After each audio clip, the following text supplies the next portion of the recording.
No se guardó nada. El premier Gustavo Adrianzén respondió de manera contundente al informe de Amnistía Internacional que plantea investigar a la presidenta Dina Boluarte por las muertes ocurridas durante las protestas de 2022 y 2023. Escuchemos. Lanzamos un informe que titulamos Racismo Letal. En ese primer informe que sacamos, las Fuerzas Armadas, el Ejército, la Policía del Perú, esas protestas. En relación a la última pregunta que me hizo respecto de un informe de una ONG, quiero informar que el Estado no responde a las ONGs. El Estado...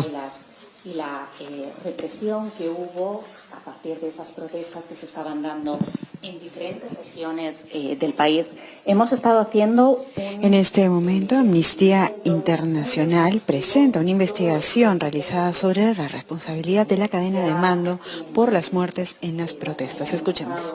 Lanzamos un informe que titulamos Racismo Letal. En ese primer informe que sacamos, ya dábamos hecho de lo que había ocurrido, de cómo habían afrontado las autoridades, las Fuerzas Armadas, el Ejército, la Policía del Perú, esas protestas, cómo había habido una represión, cómo había habido un uso excesivo de la fuerza, uso de la fuerza letal, con armamento letal, armas también incluso de larga distancia, armas menos letales que fueron utilizadas de manera inadecuada, con lo que pudimos tener en esos momentos de evidencias de 25 casos que pudimos ver con mucho detalle. De esos 25 casos, al menos 20 tenían evidencias claras de poder ser ejecuciones extrajudiciales. Y ya de lo que hablábamos en esos momentos, que fue un sesgo claramente racista de la represión que hubo, ¿no?, durante esas protestas. En el informe que lanzamos hoy, ¿no?, que estamos presentando, ¿quién disparó la orden? En este informe, que es sobre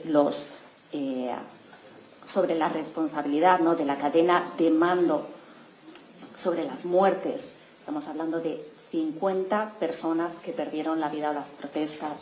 También recordamos al policía que murió en ese contexto de las protestas y prácticamente más de 1.000 personas, 1.400 personas que fueron heridas durante las protestas.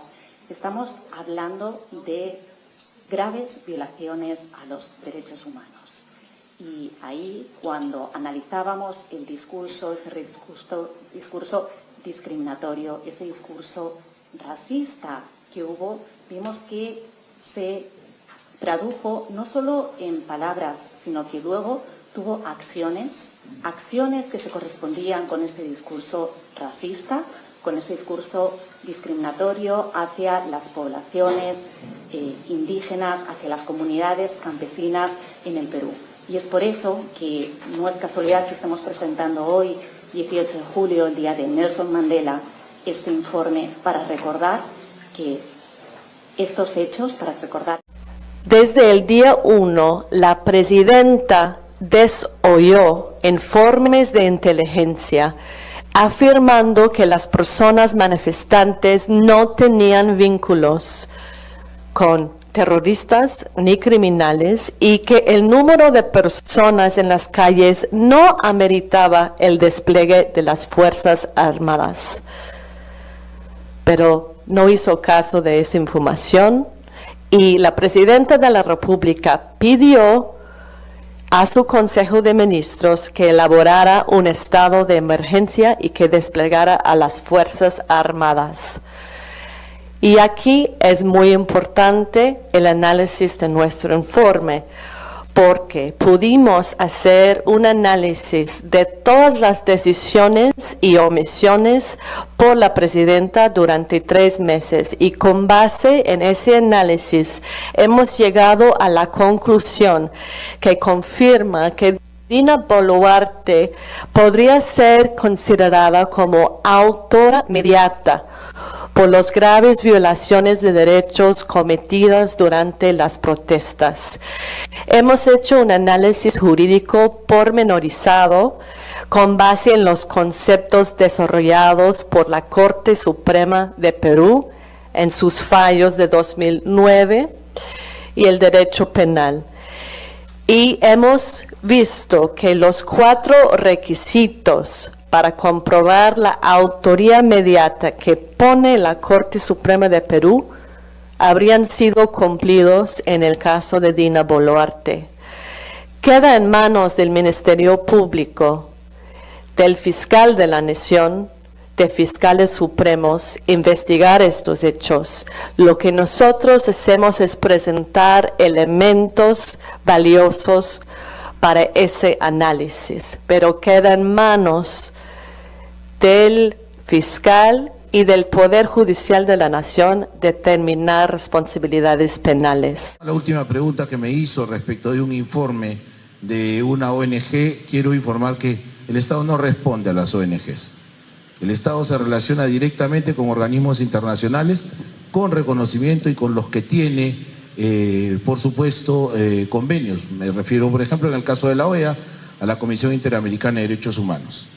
La ONG en cuestión, que ha presentado y dio un informe, no hace sino ratificar a través de el sesgo político con el que fue elaborado el informe del año pasado, donde habló de racismo letal. Nosotros rechazamos rotundamente cada uno de los apartados de ese informe, los negamos en principio y por supuesto, más aún, cuando de manera indebida y absolutamente inconsecuente se le pretende atribuir a la señora Presidenta de la República una responsabilidad inmediata en los lamentables hechos ocurridos en las protestas de diciembre del 22 y enero del 23, las cuales nosotros hemos, por supuesto, respondido ante los organismos internacionales, víctimas de las cuales la señora Presidenta ya se ha pronunciado y que nosotros nos solidarizamos, por supuesto, con sus deudos. No aceptamos que se siga instrumentalizando esos hechos con fines políticos y cuando no económicos. No tengo más que decir, gracias. Muchas gracias, Premier. Y con relación a la última pregunta que me hizo respecto de un informe de una ONG, quiero informar que el Estado no responde a las ONGs. El Estado se relaciona directamente con organismos internacionales con reconocimiento y con los que tiene. Bueno amigos, eso fue toda la información. Como pueden ver, el primer ministro Gustavo Adrianzén respondió de manera contundente al informe de Amnistía Internacional. Eso fue todo, suscríbanse al canal y compartan el video. Hasta pronto.